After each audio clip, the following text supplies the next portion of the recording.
എന്താ ചെയ്യേണ്ടത്? ഞാൻ സാറിനെ വിളിക്കണം ഇടയില്. ഓക്കെ. ഫസ്റ്റ് ഇപ്പോൾ സൈലന്റ് പ്രെയർ കഴിഞ്ഞിട്ട് ഞാൻ സാറിനെ വിളിക്കാം. വർക്ക്ഷോപ്പാണ്. ഇല്ല അതാണ് വർക്ക്ഷോപ്പാണ് നിങ്ങൾ ജസ്റ്റ് പറഞ്ഞത്.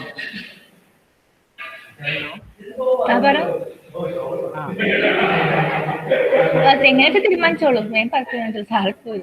ഓക്കെ. അശ്വിനി സർ ഒന്ന് സോറി ജോയിൻ ചെയ്യട്ടെ. ഒരു മിനിറ്റ് ഞാൻ പറയാം.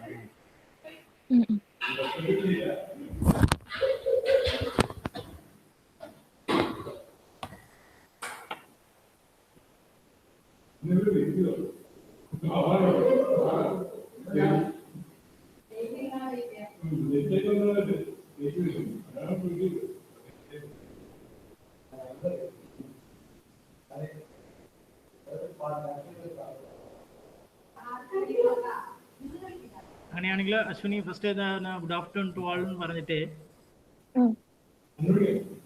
പിന്നെ അതിൻ്റെ സ്റ്റാർട്ടിംഗ് ഒന്ന് പറഞ്ഞിട്ട് സൈലന്റ് പ്രേയറിന് ശേഷം വേണമെങ്കിൽ പറഞ്ഞു കേട്ടോ. സാറിനെ വിളിക്കാം. I invite welcome to the sir PCC coordinator എന്ന് പറഞ്ഞു. ഓക്കെ. പിന്നെ അതിനുശേഷം ഞാൻ പറഞ്ഞ് വെൽക്കം ചെയ്തതിനു ശേഷം ഇത് ചെയ്തു. എന്താണ് ആ സാറിന്റെ പ്രൊഫൈലേ റീഡ് ചെയ്യാം. അതൊന്ന് വായിച്ചോളൂ കേട്ടോ. ഓക്കെ. അതിനുശേഷം സാറിന് സെഷൻ ഹാൻഡ് ഓവർ ചെയ്യാം. ഓക്കെ.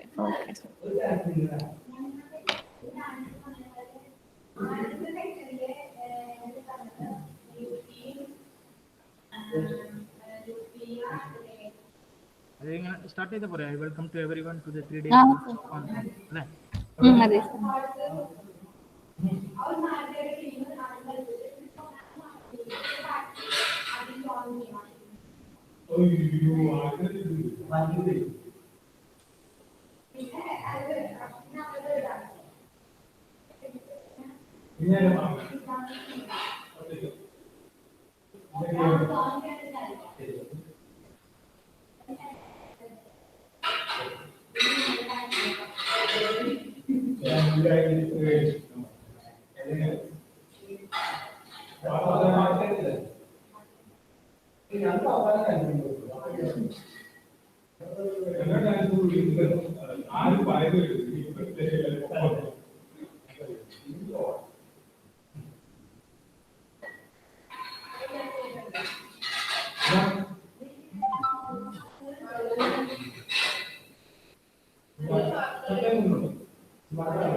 ബിന്ദു ഒന്ന് അൺമ്യൂട്ട് ചെയ്യോ?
സാറ് ജോയിൻ ചെയ്തില്ലല്ലോ.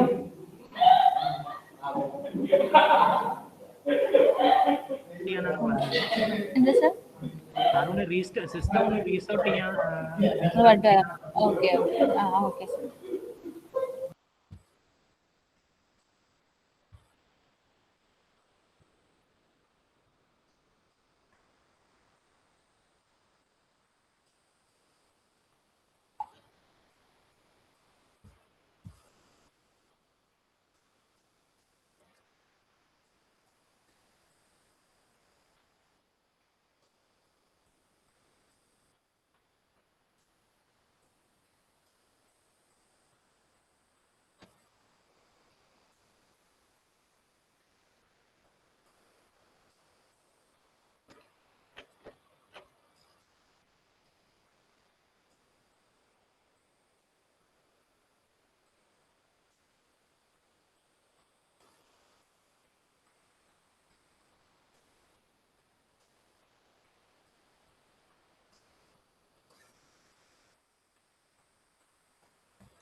Karnav sir, are you there?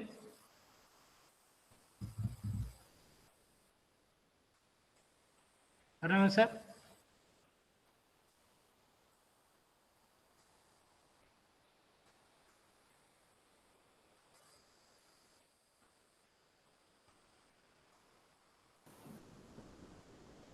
Yes, left, sir. Sir, ഇടയ്ക്ക് join ചെയ്ത് presentation ഒന്ന് പോയി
സാറിനെ ഒന്ന് വിളിക്കണോ സർ? ഇല്ല, സാറ് വന്നിട്ടുണ്ടല്ലോ. സാർ ഉണ്ടല്ലോ. ആ, സാറുണ്ട്. Okay. Hello Karnav sir.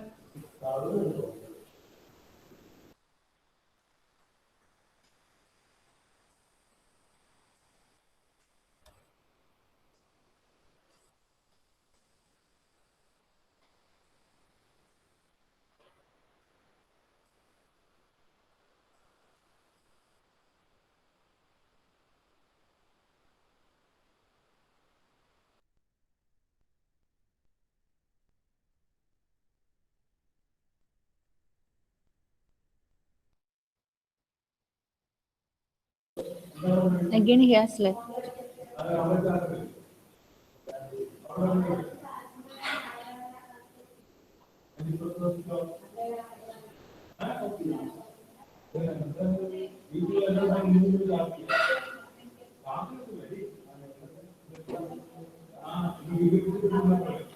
All participants, please be there.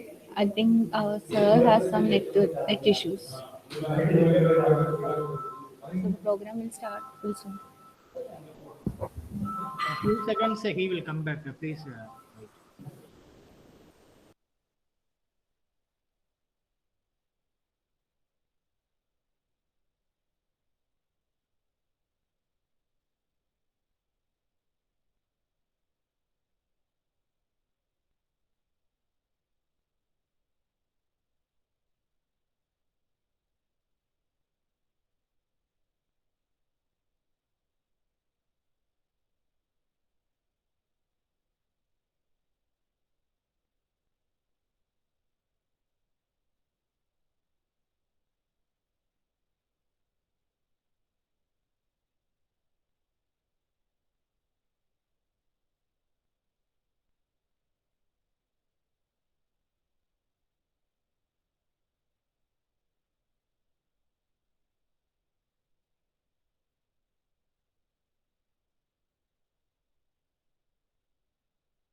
Yes, sir. Your video is coming.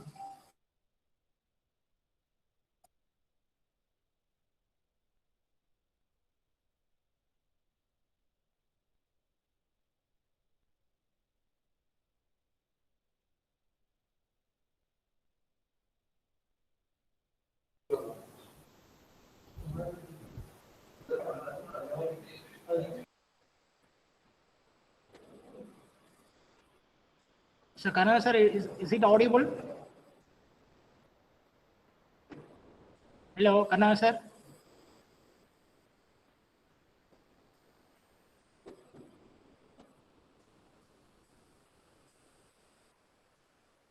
Karna sir, is it audible?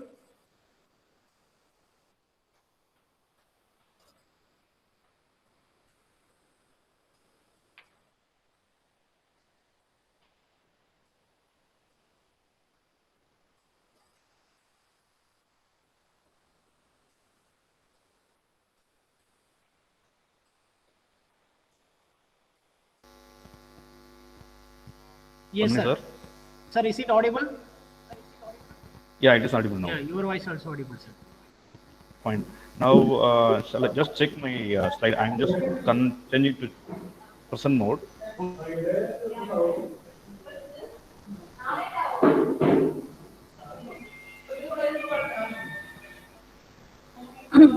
Sir, your screen is not visible.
Please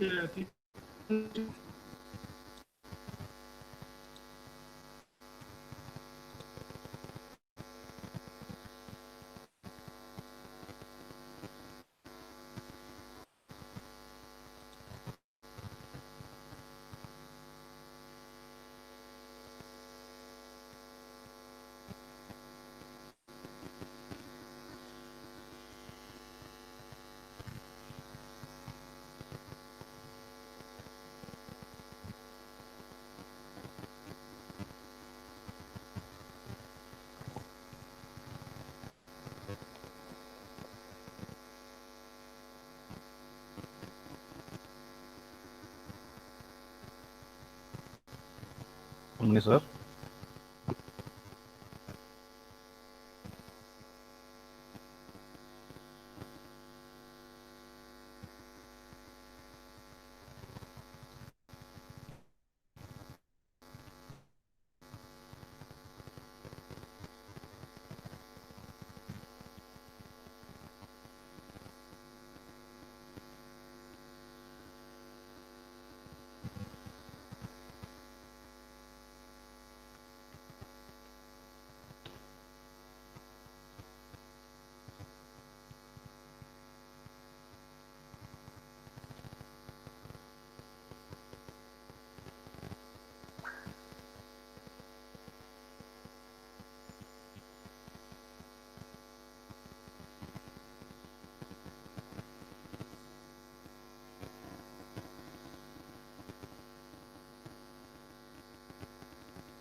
Yes, sir.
Is it audible now?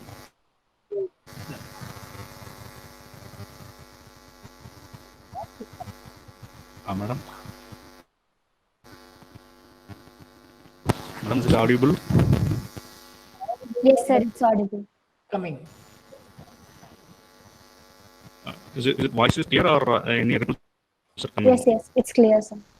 Clear only. Okay. Let's start. Can we start the session? 1 second, from sir. your voice is getting more equal there. Somebody is also coming.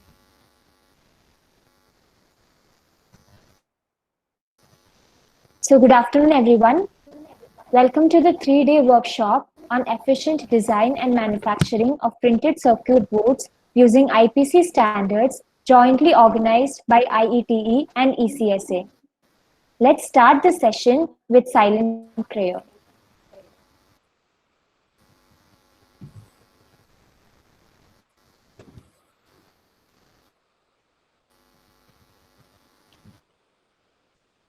Is it screen for you?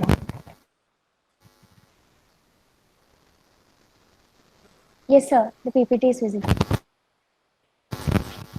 Madam, are you able to see my full screen? Yes, yes. Excuse me. Yes, sir. PPT is visible. Yes, sir.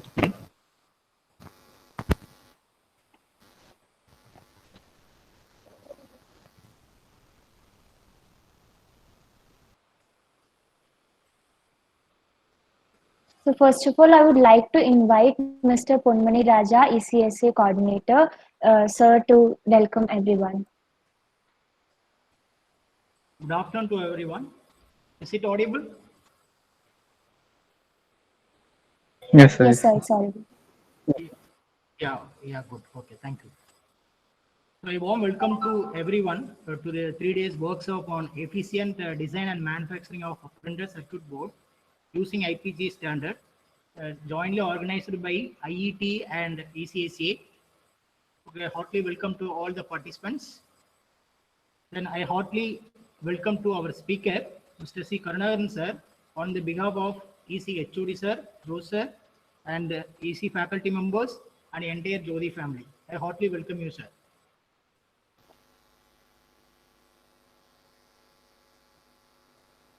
Welcome, sir. Madam, shall I present? So, sir, I would like to speak something about you. One second. Okay, fine. Okay, fine. Mr. Karunakaran sir is currently a research associate at Vellore Institute of Technology, Tamil Nadu, working on surface integrity studies on nickel superalloys for aerospace components. He pursued his master's in CAD from Osmania University, Hyderabad, and did his bachelor's for engineering in mechanical from the University of Madras. He is a Microsoft certified professional, ASNT Level 2 radiography and magnetic particle testing. He is also a certified SolidWorks professional. He has served in the field of cryogenic engine testing for ISRO. He is also granted a patent for one of his works. We are pleased to have you here, sir. I welcome you to take over the session. Thank you, ma'am. Thank you.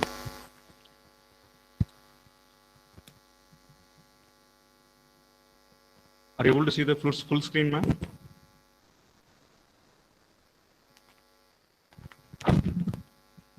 The screen is not visible, sir. Your presentation is not visible. Okay, I'll do one second.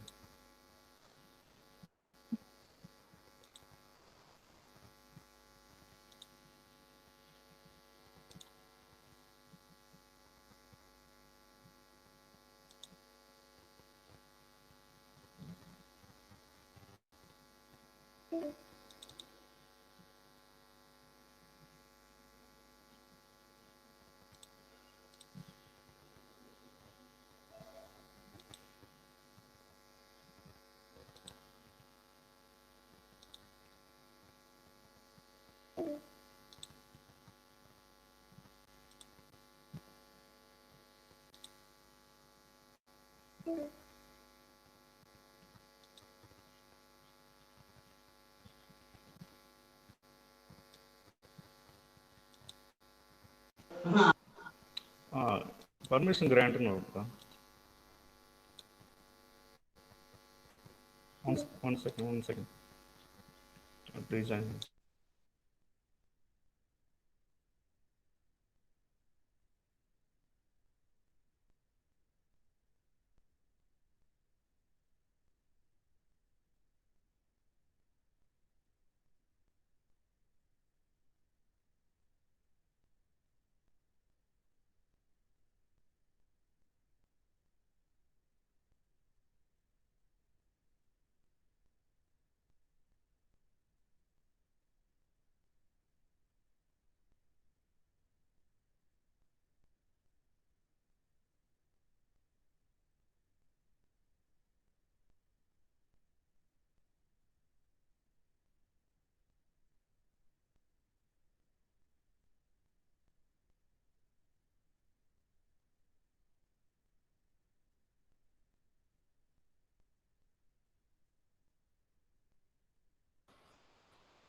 Yeah, PPT is visible, sir.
Sorry for the delay.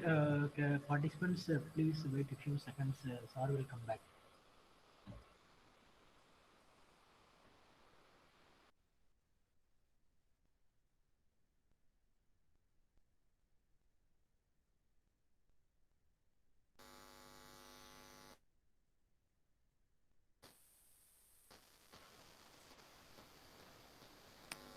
Sir, is it visible now? Yeah, yes, sir. The PPT is, is this full screen to you? Not full screen mode. Is it visible? Okay, now just check it now. Yeah, it's okay. Now it's okay. Shall I start now? Yeah, yes, sir. Welcome. Yeah, thank you. Yeah, there was extremely sorry for the delay. There was some issue with the network. So today's topic, which we are going to start, the efficient design and manufacturing of PCB using IPC standard, interconnecting standards. So basically, what is PCB that we are going to see today in this 3 days workshop? The actual motivation behind this workshop is to bring the state of data available Sir, on the voice is low. PCB. Yeah. Today's motivation. Am I clear? Yes, sir. Yes, sir. Yeah.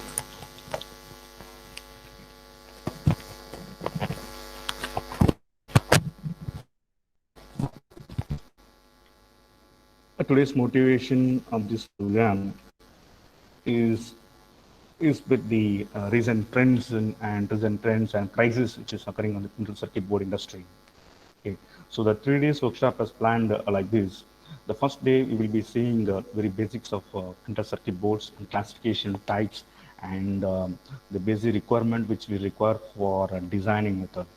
All the topics which has been covered today is very preliminary thing and which you are not been dealt in the regular classroom. Like the basic standards behind the design. So in classroom, we are empowered with the basic CAD design, like OrCAD you do, and Proteus you do, and you do with the PSpice simulation, and then you get the Gerber file, and you go for, sometimes you go for single layer printout, and so on. So these are all things which we do without any sort of physical standards followed, based on the constraints which is already available with the softwares. But today, what we are going to do is we will come to know what are the basic standards behind these kind of printed board circuits design, and the next. What are the mechanical link between mechanical and even computer link between these kind of designs? Okay, so if you, this is my motivation. I sincerely thank my old students. Along with them, only we have first conducted hands-on training program at Jodhi Engineering College in EC department. It's long back to 2014. We successfully conducted this program. It's also 3-day program, single layer PCB design and manufacture program. And unfortunately, at that time, we left the IPC standards. We have gone with very basic design using Proteus and OrCAD, and we have generated a small 3 circuits, and we printed that manually using toner transfer method, and we practiced the single layer techniques. So this is my simple motivation to propel this PCB design and manufacturing classes for the students. I am greatly indebted to this uh, students and faculties and organization for giving me the opportunity. Thank you. So today's lection will start with the introduction of PCB and the history behind the PCB and basic terminologies or the types we have, and simple classes based on the IPC standards, and a quick review of soldering techniques we are going to do, and with that we'll review these kind of basics, and tomorrow we'll go into that core area of IPC standard 2221 and 2581 and so on. So what is basically a printed circuit board, and what is the necessity of printed circuit board? If you see this first figure, where we use a breadboard for designing all sorts of circuits and how cumbersome it is, and that is how people have gone translated to this single layer PCB, which is very reliable, compact, and very affordable. But at the same time, it also has some initial cost, but which cannot be avoided. And this is a simple solution for our electrical problem. Okay, so this is started with this. Now let us go and see what is the Indian scenario where we are with the PCB. World is going far off. What you call accelerated way. Now let us see where we are now, and what is the requirement for PCB and designers in our country. The reason is this is a simple survey given by Confederation of Indian Industry uh, up to 2020, and this still projection is going on. I'm just presenting the data which has been available in the public domain. So if you see the three domains they have taken survey: consumer electronics and mobile phones and computer hardware. And if you take only one, consumer electronics alone, where a phenomenal growth has been observed by us in recent days. And the problem with this particular segment, if you see, only double-sided PCB is being used for set-up box and so on. But thing is, 90% of the boards have been imported. Just see the data, technical data. In spite of having a huge technological strength, we still import the PCB boards when up to the 90% of the level. So this is something which, as a students, we should make a note, and we should try to get into this particular field where we can fill the gap. And enormous job opportunities also exist in this.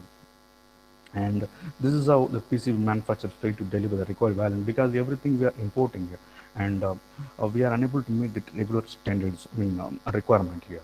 This is with respect to consumer electronics, which we have to note. The next one, if you see mobile phone, of course, mobile phones we have seen completely. Am I audible now?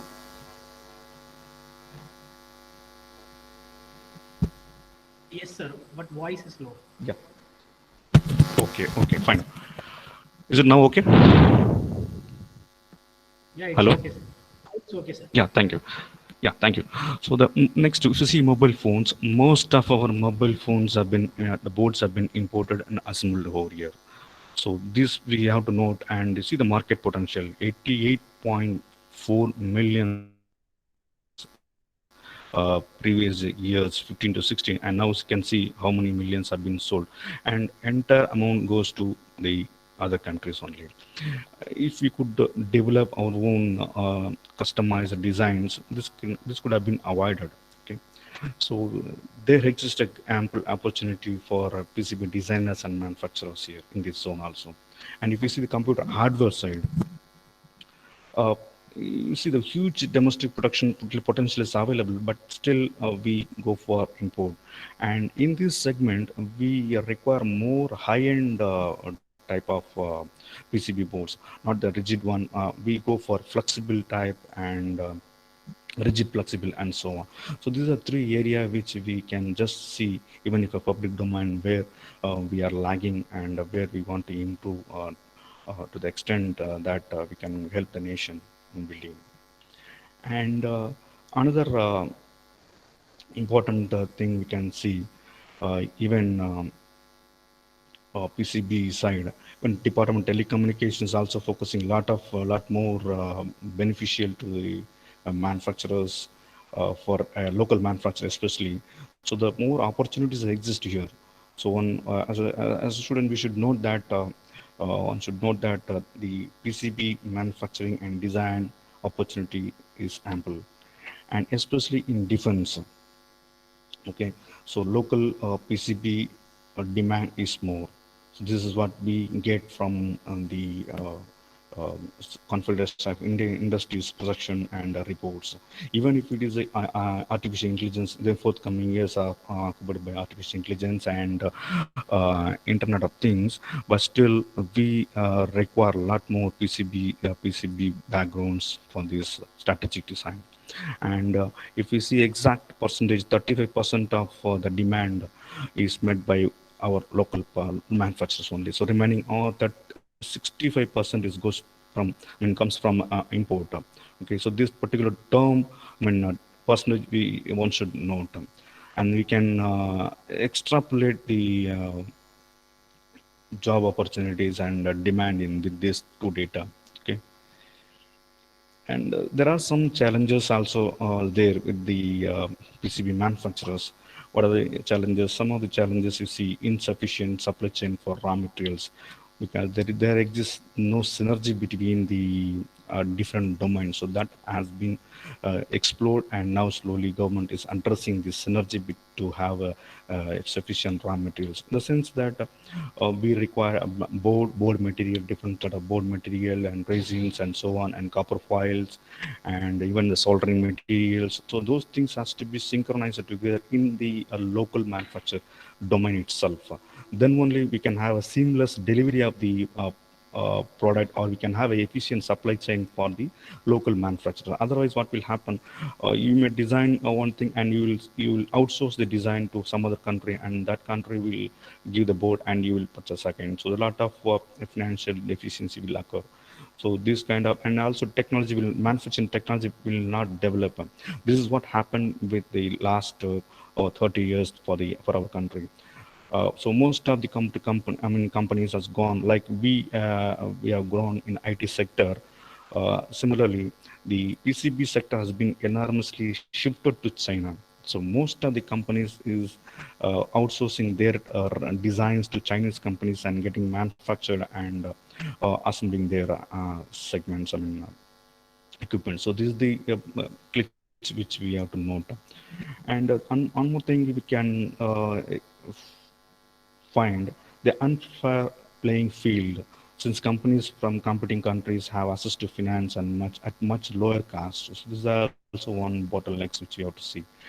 Okay, so these are all very small points which one should note where we are in PCB manufacturing and design, design manufacturing, and what is the future and what best we can do, and how we can develop these skills to cater these kind of domains. Okay, now let us slowly go back to the PCB history. So when it started and who has filed the patent, and where we are now. So this started with the very nice patent in 1903 in UK, where Albert Hansen filed his first patent for the whole connectivity circuit. This is the first patent came on the PCB domain, the very first one. Then subsequently, slowly, printing technology has been developed. The printing technology, the similar technology only, like toner transfer method, which we do in the classroom in laboratory for your exercises. Similar type of printing and etching method using hydrochloric acid. So similar thing he has developed in 1913 itself. And then slowly the thermal spray method has come in 1914. From that time onwards, the copper foil got started flying. Because to manufacture copper foil, we require thermal spray system. So that is the glitch here. So Max has developed that in 1912, and even with a twin wire arc spray gun, a sophisticated twin wire arc spray gun has also been patented in 1914. So this is a simple milestone with respect to PCB. And Charles, again, he improved the electroplating circuits in 1927. And there comes Paul Schler, who invented the first contemporary printed circuit board for his radio system. This is 1936, and these were extensively used for the World War by United States Army. Okay, and they released that technology to the public in 1948. So this is the next revolution which Paul Esler has done for towards the PCB. And 49, next level, the mass production of PCB led to developing the soldering techniques also parallelly. So that's how Mo and Danko has developed a auto self-assembly of process, and they deployed the soldering, deep soldering, where we use deep soldering and for single PCB boards, but deep soldering gives deep and wave soldering method gives more flexible for manufacturing, mass manufacturing of the components. So this patent also are designed to United States Army in 1956. And next comes after this prolonged struggle in 1956. Now the world's all the major companies are they have decided to have a consortium or association so that the PCB design in one country will be standardized with the other country. So there will not be any mismatch or standards. So that's how the World Organization came, especially for the PCB. That organization is called as in the Institute for Printed Circuits. So, okay, this is a term IPC which we take for standards. So this formed on 1957.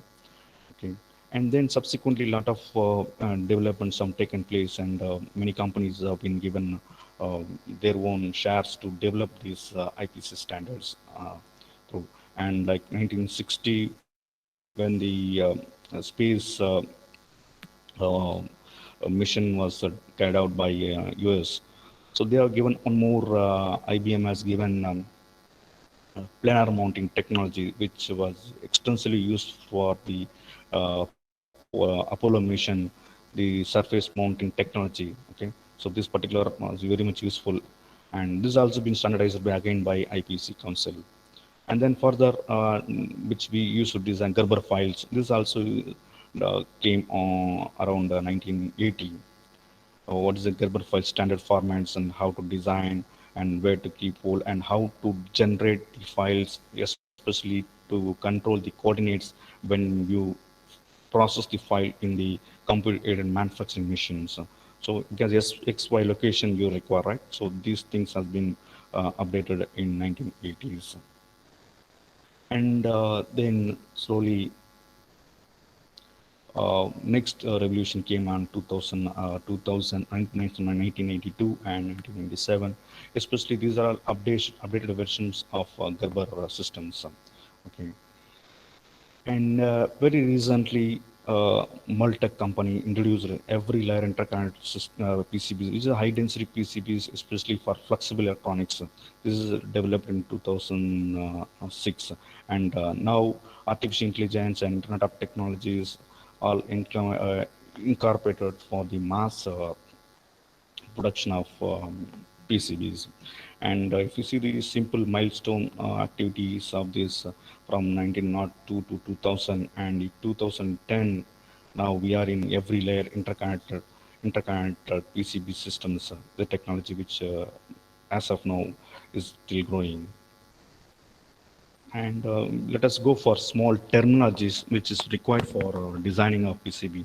Again, I'll repeat, this entire course we formulated to give you or to motivate you to understand the requirement of industrial requirement of PCB design and manufacturing, not the hands-on training or classroom training which we require, which you do using OrCAD or Proteus. So we are going to deal with the basics, and then immediately we are going to do with the standards. What are the standards required? Different, because the standards, if you see, each and every standard which we are going to cover, it involves different domains. It involves electrical engineering, it involves mechanical subjects partially, and it also involves computer subjects partially. Okay, and some of the standards is purely a mechanical designs, I mean standards, which has not been covered in the regular classroom. So that is the painful part which we see in the regular curriculum or academia. Okay, so let's come back to terminologies.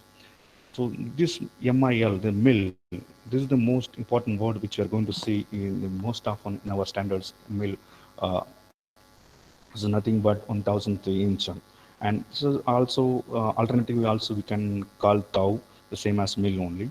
And what is the pitch, the spacing between two components, okay, either resistors or pins or diodes and so on. And wave soldering this is an industrial method for mass production. And a reflow or wave soldering was a trace. Trace is nothing but a copper wires on the board for connecting the components. That the trace we are going to see in the figure. Okay, so that simple copper wires, imprinted wires is called trace. Okay, and a pad is nothing but the exposed copper on which we are soldering the components is called a pad. If you observe clearly, and this particular part where we is a copper is exposed from bottom layer. And this is nothing but a simple PCB, converted PCB, final PCB. You can see all the connecting parts where even can place the components and so. Okay, then what's a wire? Wire is nothing but a hole in the breadboard, I mean, sorry, PCB board, which is used to connect the tracks of different layers. And if you want to create any markings or a name of the company, so then that case we are going to have a silk screen, which uses masking for the printing of these logos and so on. And we have a solder mask for insulating the coatings and so on. Okay, so if you see, we have gone through three terminologies. One is mill. Mill is very important part, and then trace and pad and wire. That's all. So these are three terms we'll be coming across very often. And if you see one more, before we go for types, I just want to introduce you this particular multi-layer. This is a multi-layer PCB board where you can see the terminologies, what is a track and what is pad, how this exposure, copper exposure, where you are going to keep the component. And this is nothing but this whole type is called a wire. Okay? And we are going to see what are the different layers have been given here in the subsequent slides. But this is for a simple understanding what is pad and what is track. These are copper layers, Okay? And these are the basic components of PCB. We have copper film impinged on the fiberglass material. Okay? And this we have already seen the classroom or laboratory where you have a simple board. The board consists of fiberglass, and the top you can find a copper foil has been impinged. So if you see, reinforcing materials have been given, and top and bottom you have copper foil. This is simple. This simple schematic is given here to understand how the copper clad looks. Okay. Is also called laminate, copper laminates. And we need to know what is another terminology called pre-plug. Pre-plug is nothing but the copper clad material is there. If you see that side. In the reinforcing materials. So the reinforcing material, how the reinforcing material looks, we have resins, top and bottom resin layers, and in between you have a fiber layer. So this particular arrangement is known as pre-plug. Okay. Then different types of copper clad we should know. What are the different, based on the reinforcing, how we are going to classify, and based on the insulation resin, we are going to classify, and based on the performance, we are going to classify, and based on the rigidity, we are going to classify of the copper clad laminate. Okay. Suppose if you have a glass fiber cloth in the pre-plug, so then it is known as RCCL, reinforced CCL, okay, and so on. So these are three material which we can have FR 4, fiber reinforced 4 and 5 and so on. And this is a basic methodology to classify the copper laminate by reinforcing material and insulation resin and performance and so on. Okay. And even with the performance, you have a certain classification like high resistance copper laminates and low dielectric constant laminates and thermal based on thermal expansion. Okay, so here you will find that though mill varies and you will have some certain thickness of the pre-plug is constrained with this type. And if you see flexible copper clad, flexible, where if you see nowadays we have watches where flexible PCBs have been designed. Everything based on polyphenolic compound, polyphenolic base in case of flexible copper clad laminates. So there are four types: reinforcing methodology and resin, and based on performance and based on mechanical rigidity. So this is how we classify the copper clad laminates. And now let us go and find out what are the basic different classification have been done in the printed circuit boards based on the metal superimposition, whether it is a single layer, whether you are connecting the compound on both side or single side, or you have a multi-layer PCBs or even a flexible. So if in case of single layer PCB, only one side you are going to have a components. Okay, and multi-layer, if it's double layer, you can have both the sides with the base metal. Both copper will be available, copper foil will be available top and bottom. In case of multi-layer, which we have seen previously, so this is a multi-layer, this is a double layer, and if you see,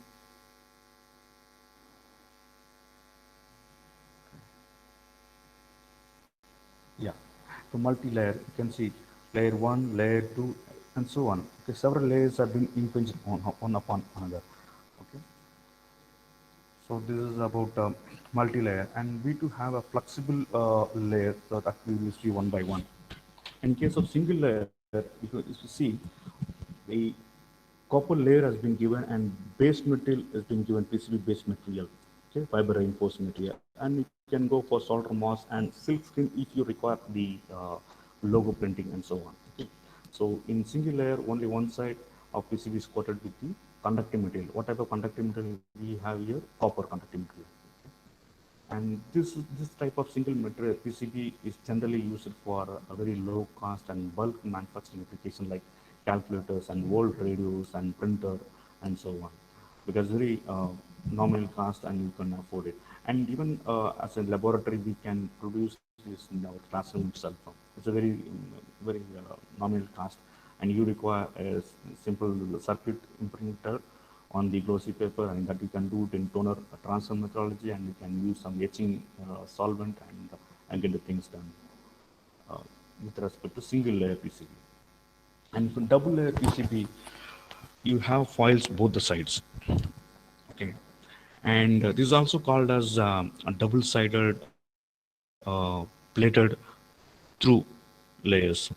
Okay, and this generally be used for most of our industrial applications. And if you see here, we can have a wire in this layer between these layers. Okay, and you can transmit the power from this layer to this layer via is nothing but a hole which we create while manufacturing itself. And then next is multi-layer, where you have more number of layers one by one, and you can avail all sorts of wires interconnections in the different layers. And you see, we have a copper file pre-plug, copper file flip plug, and so on. Everything has been clubbed together in the layers.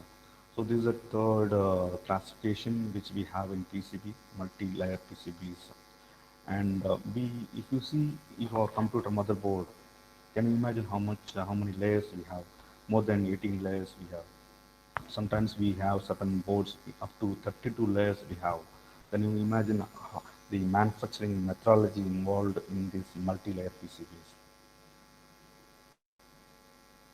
So this is how we have GPS system, smartphone, everything is done by multi-layer PCBs, heart monitor, accelerometer, and so on. So how you can see, when you go for multi-layer PCBs, what thought of technology means standards, requirement of standards to constrain the defects, okay, in these systems. So that is why we stringently follow certain norms or standards during the PCB design. Because you can see the complex nature in this different layers. Even a small cut or small projection will spoil the entire layer. And we have the last one, the flexible PCBs by, as I told earlier, polyphenol or polyether ketone based conductive materials have been used in this, and now extensively used for nowadays even the laptops or even solar cells, uh, complex electronics also used, and even we can have the cellular phones also. Okay. And some of the automotive sensors also being designed by using this kind of flux circuits. So we have seen the different classification: single layer, double layer, multi-layer, and flexible layer. Okay. Now different sorts of testing method we should know. What type of testing methods are required for the copper clad laminate.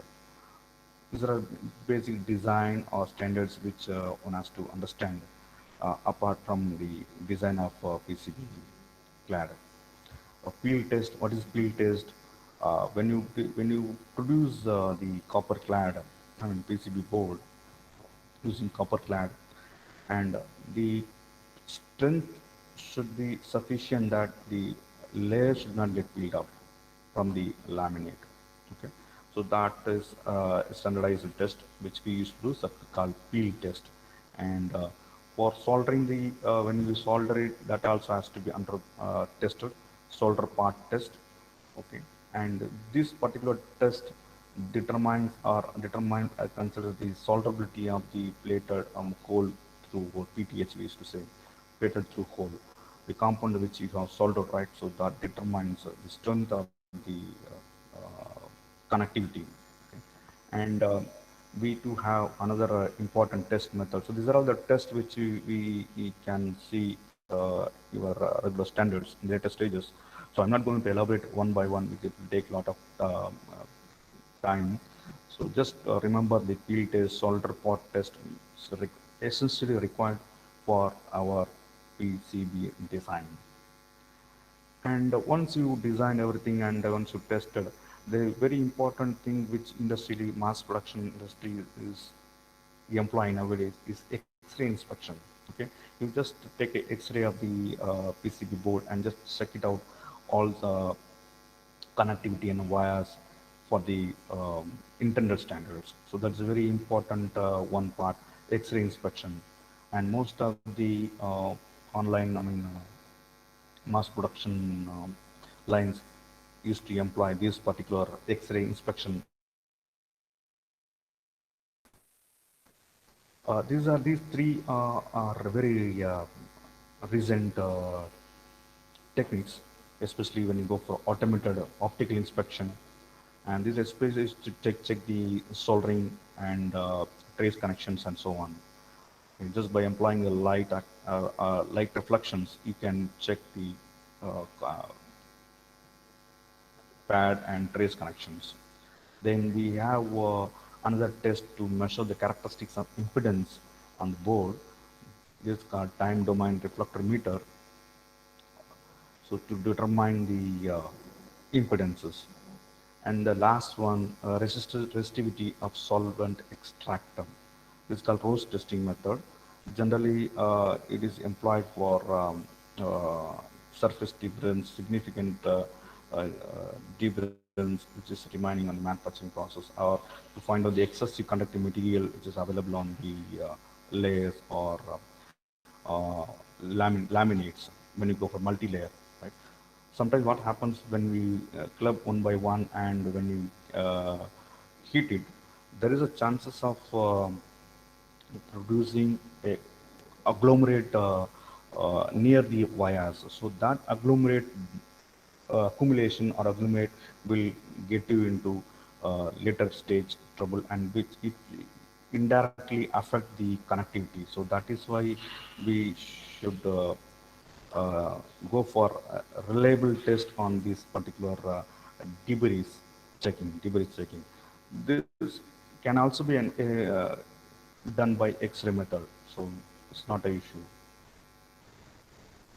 And now slowly we'll go to the basic standards that are required for the PCB, printed circuit boards. Having understood what is PCB and what are the different classes of PCB and what is basics of CLAD, and each has a very elaborate domain, and it takes more than 3 hours classes for to understand copper clad and what is copper clad, different types of copper clad, and how to manufacture the copper clad. And so when you get more involvement to this study, please go through the different standards and update yourself for the basic designs, which is available in the literature very crystal clearly. Okay, so this with this we'll move small background. We'll move to standards, which has not been covered in generally in the classrooms. Okay, so we have discussed what for the standard required. What is the need of standard? If you don't have standards, you cannot have interchangeability. You produce your component X country and Y country, and you will not have any sort of interchangeability, and there will be lack of exchange. So people have designed and decided, and they have already established interconnecting council. Okay, so that council already we have seen, and that is nothing but IPC, which is a association connecting the electronic industries. Okay. And this association has produced standards, which is also called as IPC standards, based on because the first 1957 was formed as Institute of Printed Circuit, so they kept this particular name itself as a standard, IPC, Interprinted Circuit Standards. Okay. So this provides standards for everything, including design, assembly, and production of the equipment. And even they used to do training. They do with the all sorts of public policy also. Okay, so even for example, IPC triple two have triple two two we have for basic understanding, and 2581, and for training 610. So like ISO standards, they have different standards for all sorts of requirement. Okay, so as we already discussed this, 1957, six manufacturers have been clubbed together, and they derived one small rules to standardize the PCBs regulations, and that's how the PCB standard has been evolved from the 1957 onwards. Okay. And now from 1999 onwards, if you see that the IPC standard has a tagline, Association of Connecting Electronic Industries. So the history, and the important thing which we have to note is more than 4,500 companies all over the world as its members, and slowly India is getting into that domain also, and we do have a IPC headquarter at Bangalore, and we also have a major share with that intellectual share for development of the standards. Now, what is the important? Yes, we already discussed to standardize the entire manufacturing process. We require stabilized parameters and rules and regulations. That is the need of the standard. Okay? So, IPC standard make sure that manufacturers build safe, reliable, and high-performing PCB boards by taking attention on the details of manufacturing and dedication towards the maintaining quality. That's very important throughout the manufacturing process. So once you follow the code, you will come to know that the entire process has been streamlined with efficiently streamlined and results defect-free component or process. So that is the peculiarity of that, and that gives you reliability, and that gives you customer satisfaction, and so on. Okay. Now just I have given a screenshot of the IPC standard tree. This you can get it from IPC website, from website itself. And if you see these standards, for all sorts of process which we are going to perform using the PCB, each and everything they have defined. Okay, for example, if you want to design a track, what is the standard you want to follow? And for definition, also the PCB definitions, you can find it with IPC T50. So in this code, you will find all the terms and definitions which is relevant to the printed circuit board. As a students, we should learn these basics before we appear for interviews. So that is my simple recommendations. We try to involve this kind of activities by studying these standards. Because the regular classroom, you will be covering with the basic design, and you are well versed with the digital circuits 1 and 2 and electromagnetics and so on, and electromagnetic interference superimposition on the circuits, those things background you are going to study, and even using PSpice you are doing simulation. But when you come to the printed board circuits, you must understand what sort of things have been incorporated to superimpose the techniques on the your design itself. So even if you want to accept, there is some code is there, assembly and so on. And even if you solder, when you go for soldering the component, what sort of component, design standards which you have. So those things also are available. Now let us see in the next slide. You come to know. This is a generalized a flow of standards from the start scratch. If you see the data transfer product design standards, how to communicate, from that we are starting. That is called IPC 2581 series, which gives how to give the data to the manufacturer side. You have designed the PCB and you have designed the circuits, and now the circuit has to be printed on the clamp or copper clad and has to be tested and has to be delivered. So for this, what are the standards required and how we are going to communicate that particular, including the Gerber file format, everything to the manufacturer. So that gives a simple idea. Okay. So we have a standard called 2581, which we are going to see tomorrow. What are the methodologies involved here? Okay. Next, during design, what type of design you make, how to generate the pattern, and how to keep the components, what is the tolerance level you have, and where to keep the component, what is the criteria, and is there any uh, rules are available. So everything has been covered in the design and land patterns, especially IPC 2221. So this tomorrow we are going to see this 2221A and B. This we are going to elaborate because it's a very fundamental thing for a design part. Without this, you cannot design a PCB board, standard PCB board. The design which we do in the regular classrooms and using software, those software has given a space of rerouting and board constraining algorithm, but there exists a standard. This is a commercial standard. Only with this we have to proceed for the manufacturer side. Okay. And the next one, for the base material and for the PCB, what are the different base materials you require and how much proportionate we should have, what is the mill standards, mill value or thickness value we should have, and composition, everything has been listed out in the base materials for printed board, IPC 4101. And please note IPC 2221 and 2581 is very important for our beginners. And then you can see how to qualify. We have some 3 to 4 standards, important standards, IPC codes, nothing but. Okay? And if you want to accept it, there is some regulations, IPC 600. So slowly you see from data transfer, design, material, qualification, and then acceptability. And then when you go for soldering of different electronic assembly, what are different standards have been given by the council? IPC JECC 001. Okay, and then acceptability of assemblies. In what basis you are going to acceptability?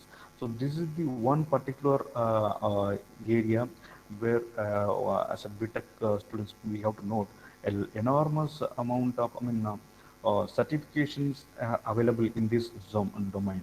And if you just refer IPC standards Bangalore or IPC certification Bangalore, where without this IPC 610 10 certification, you will not be allowed for the quality side. Okay, so this is one of the prime area where we can target in spite of designing all softwares and so. If you go for this particular path and if you get qualified with this, it's not a big deal. And but only thing is you must understand the basic flow of what is 2581 and the 2221. It's nothing but design. So when you go for this particular thing, you will come to know different synergic background, mostly electronic and mechanical, and as well as electrical technology. For example, mechanical engineering, they study machine drawing. And machine drawing, they have a topic called limits, fits, and tolerance. The entire thing has been clubbed here in the standard itself. But in the regular classroom, we have not been dealt with this part. So only through standards we have to know the topics. So that is why I'm insisting you to take a note on this IPC 610. Okay, and similarly you will find a cable wire and harness and so on, and the last one inspection and testing for. So these standards, if you brush up during our final year, I think it would be better uh, for the appearing, especially for this kind of domains. Okay, it will give you enormous strength also, because you will have a wide knowledge of mechanical side and electrical side also. You will have equipped knowledge on PCB design, especially. So please note IPC 2581 and IPC 2221. These two, though we are going to cover tomorrow, but still you should have some brief idea of these three. And most of the certifications in India is coming over IPC 618 certified. Please make a note in future.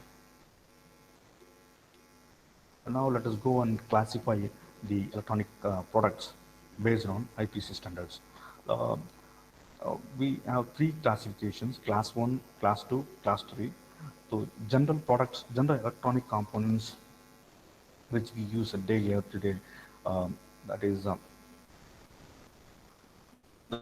products in which the primary requirement is the function of the completed assembly. So these kind of constraints or comes under class 1 electronic products. In class 2, this is especially very dedicated one. The if you have two products must have high reliability, okay, and should have extended life. So these kind of things comes under this kind of products comes under class 2, and you should not have unintroduced service. Should not, okay? There should not be any intrusion, okay, and but at the same time it should not be critical one, okay. Uh, so this kind of things comes under class 2 equipment, and the user environment of the product typically won't cause failure also. So these things comes under class 2. Please note some of the general products which we use, calculator and so on. These are class everyday functions. And if you see unintroduced service is preferable. What is that? Unintroduced service is preferable, especially for monitors, healthcare monitors. So there we don't require any unintroduced services. So that kind of class comes under class 2. And class 3, they must provide continued performance or performance on demand, especially space equipments and life support equipments. These are all comes under, but the aerospace equipment, these all comes under class 3 uh, electronic products. So please note we have three classes: class 1, class 2, class 3, based on the nature and based on the requirement and based on the functionality and based on the delivery, whether it's a critical, a non-critical, and if they are having any interruptions and so on. So this class 3 we should know.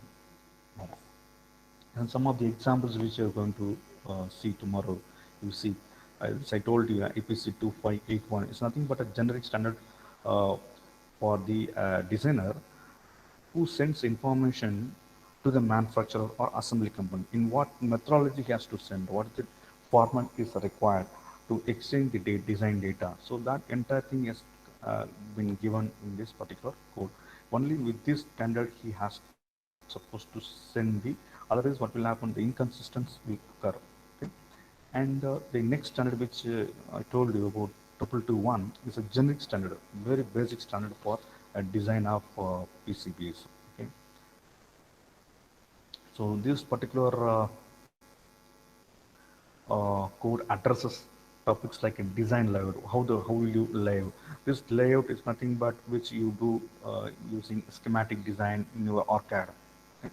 In ORCAD does automatically, but without with its optimized algorithm. But there exist some certain standards which you need to know. Okay, apart from machine, apart from the software which has been given. Okay, unless otherwise you know the design, it's very difficult to move on. And this thermal management, electrical properties, all those things have been given in the 222. So this we will see more elaborately. And along with this, we are going to see one more special tolerance and limits and fits, especially for IPC, that we are going to cover. These are all additional IPCs for your better understanding, especially for laminate and pre-plug. When we go for multi-layer boards. Okay, so these particular IPC 4110 deals especially with the materials and their dimensions and properties which we use. And 6012B, this especially used for to uh, to know the structural integrity and solderability and the conductor spacing, the copper conductor spacing in the rigid PCBs, this particular code. So when we go for various activities, each and every one code we have to take it from the tree, and then you study and superimpose it on your design and manufacture and just get the things done efficiently. And then we have very important one called J standard uh, 001, especially for the soldering criteria. Okay. Uh, this is very important for layout requirements, especially during the soldering side. Okay. And the code which I have been telling you, the 610, this is nothing but acceptability of electronic assemblies, which provides the criteria for acceptance of end products actually. So this is where quality engineers have been employed. So when you get to know entire 610 code, you will come to know the exact nature of the customer requirement and how to satisfy through the implementation of these codes. Okay? And this is the most widely used standard in IPC. Okay. And we have 620 criteria which is used for wire and cable harness, cable, wire and harness assemblies. Especially it serves as a standalone document, especially for the acceptability side. Okay. And one more very important one, 650. In 650 again we have two different classifications. Okay, and one is required for bare printed wire boards, another one is required for to testing methods, electrochemical migration testing methods. Okay, so these both the things is specifically for testing methodology. Okay, it's not that only you design and leave it for testing. There are testing itself. We have different uh, standards, especially for layer stick and even for electrochemical surface electrical migration test and so on. So what are the benefits of IPC standards?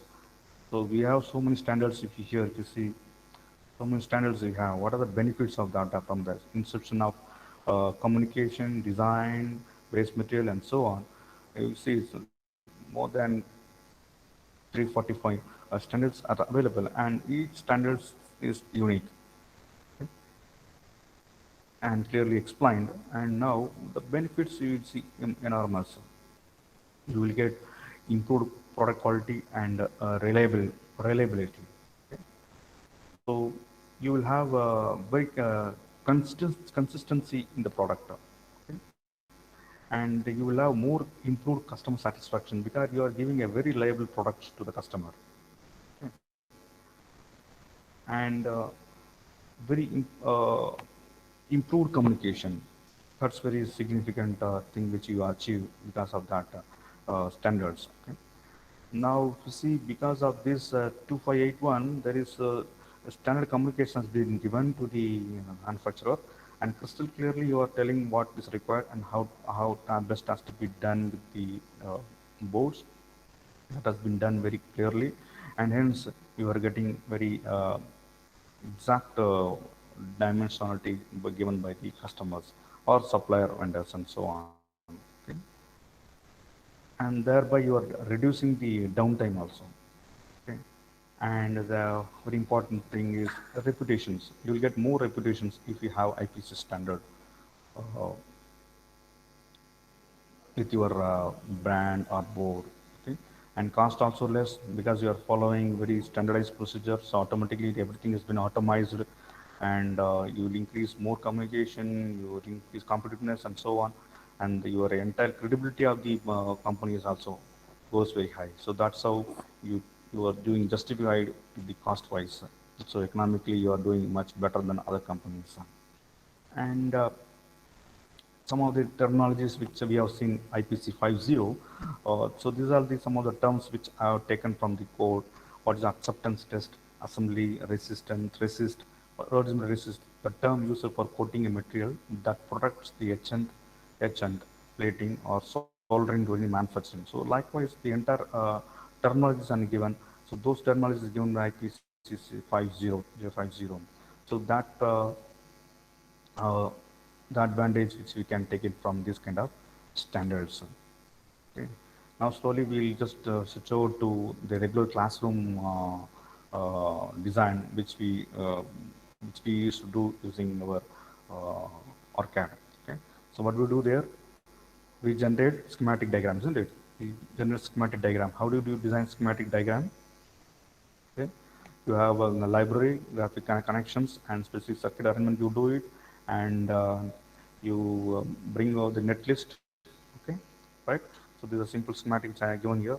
Okay, so you circuit design with the arcade capture, schematic capture, and then use this PSpice for simulation, and then board design and generate the output file. This is a Gerber file you'll be generating, and that file will be sent to your CAM machine for appropriate drilling and so on. Okay. And here if you see up to this we will be doing, and then we will go for different methodology. If it is a single layer or double layer to a multi-layer, based on that we'll be categorizing your files, and then you'll be doing the fabrication. This is just to review which we have done in the classroom. Okay, so nothing to do with our class. The next basic thing which we have to understand soldering, the different types of soldering methodology or what for the soldering is required.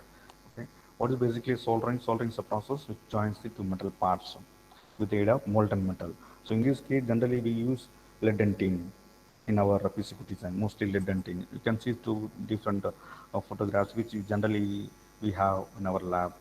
Okay, we have flux. What is the meaning of flux? Flux is to control the oxidation, and we have material, solder material, okay, and we have a solder ion and so on. Okay. So basically a soldering, if you want to know what is soldering, it basically has a Latin word as solder. From there, solder means fasten together. From that term has evolved soldering. So these are basic things which one has to know before going for the study. Another one is wetting action. What is wetting action? Again, we are go back to our school fundamentals: the contact angle, capillary, and surface tension. So these terminologies again involves in the soldering. Okay, and the wetting angles with cos theta b, which we have studied in the basic standards. So all those things are involved here. If the cos angle is high, then theta will be very less. If theta is the cos angle is less, theta will be more. So hence the wettability will be increased and so on. So these kind of things will be studied in the soldering part. Okay, so we must understand what is wetting action, surface tension, and wetting angle especially. Okay. So I have not given any slides, but when we go for standard discussion or case study, I'm going to pull up these particular terminology and I'm going to link up with this is for your eye opener, so that when you will come prepared with the concepts. Okay. It's nothing but a simple concept which we have seen. I can correlate this wetting action with this lotus leaf. If you see the lotus leaf, when you put a drop of water, what will happen? You will not find any wetting there. Okay, you will find the water droplets is rolling on the surface. Okay, so that sort of basic phenomena we am talking about. And then the basic variables involved in the soldering techniques: temperature, time, and free surface, different free surface, and we have to use right flux, the right solder, and so on. So these are all some of the terminologies which as a first year level you can check it out. Now I'll cover very elaborately about this particular diagram, which is very important for a PCB designer. This particular diagram is closely linked with first year physics and materials and metallurgy of mechanical and production and even electrical materials. So they used to study this particular diagrams. It's nothing but a phase diagram. I think we too have studied in the first year chemistry phase diagrams. Same diagram only. I'm just recalling you. So this is nothing but a simple phase diagram for lead and tin. Uh, if you don't get confused with, I will explain you how they might have arrived this kind of diagrams in a couple of seconds. Let us stop this and just concentrate on this particular uh, curve. This is nothing but a cooling curve for a pure metal during a casting. So what they have done is they have taken a small bowl and they put let's say a lead. So they have put a lead. Okay, let's say we have no, around 500 grams of lead. Okay, lead, and they heated it and they melted it. Now this has reached the melting point, the TM. TM is a melting point reached. Now from melting point, and now they are pouring into a small block. Okay, a mold. Assume that they are pouring into mold for curing or freezing it. So when we pour, this is the pouring temperature, TM. Okay. Now slowly, what happens when you pour in the mold? Because of conduction, radiation, you lose the temperature when the time goes up. So slowly, liquid is getting cooled. When the liquid is getting cooled, this is the time also increasing, and liquid also cooling. And after some time, you will find there is no temperature. Time is increasing. I mean, okay, and temperature is not decreasing.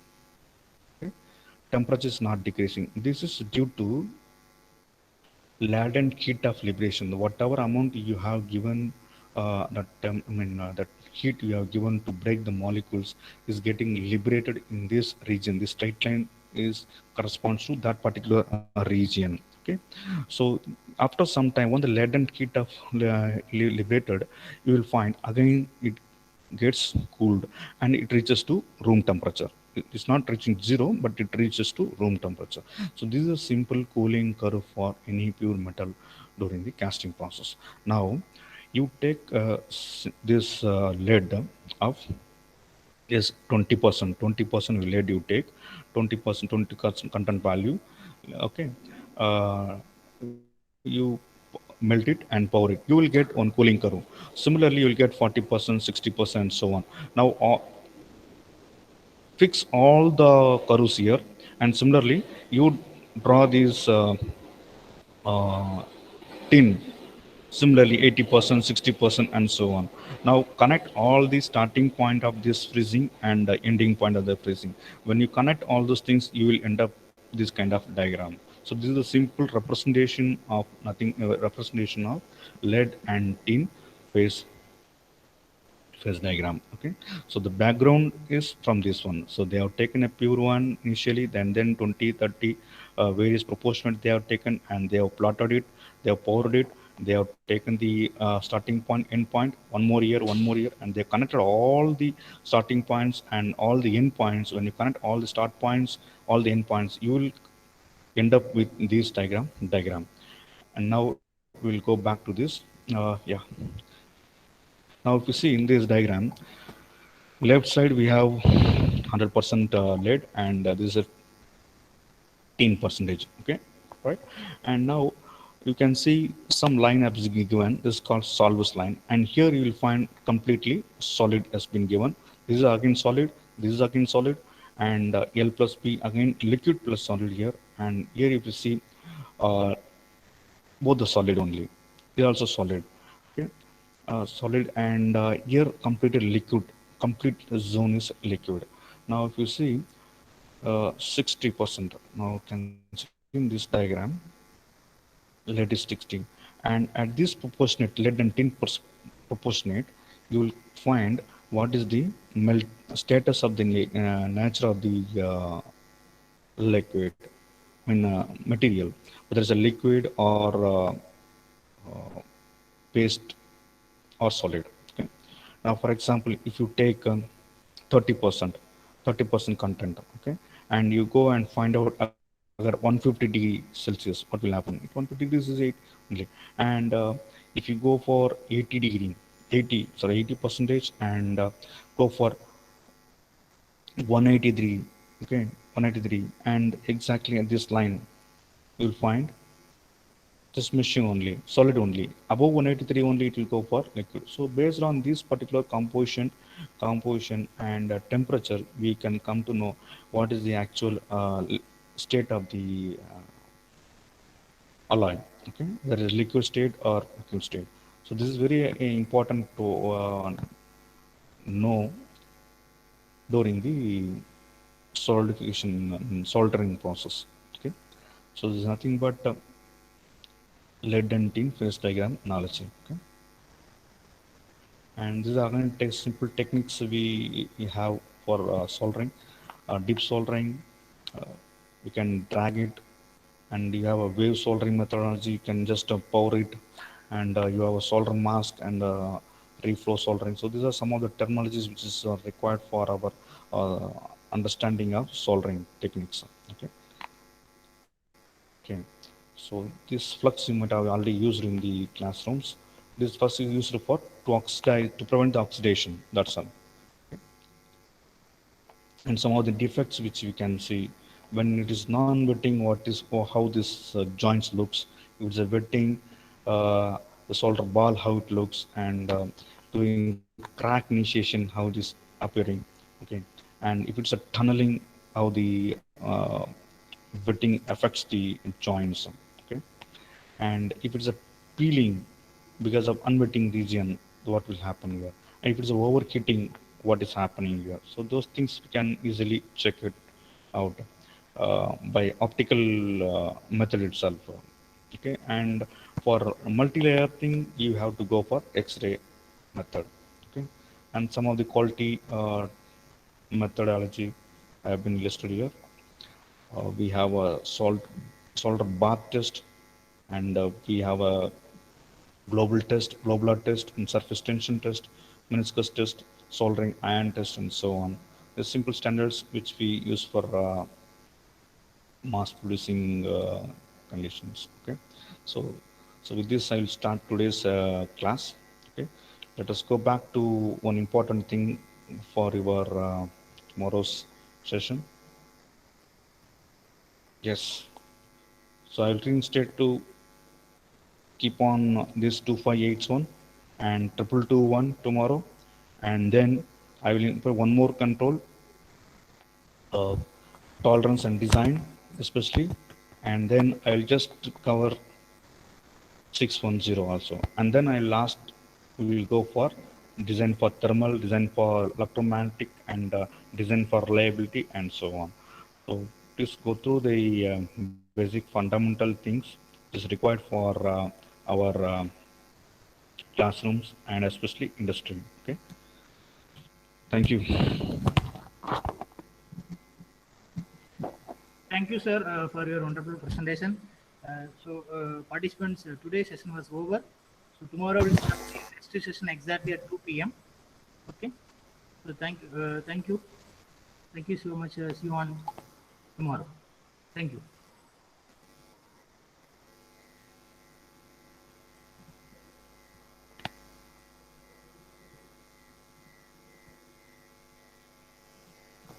Participants, please note registration link is there in the chat box.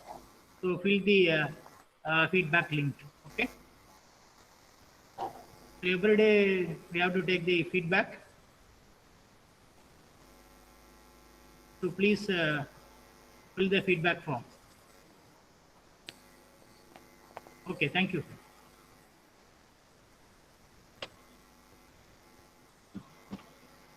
So feedback form is there in the chat box. So please check the chat box to fill the feedback form. Okay.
Participants, please note down, please fill the feedback link. So based on that final day, we will distribute the certificate.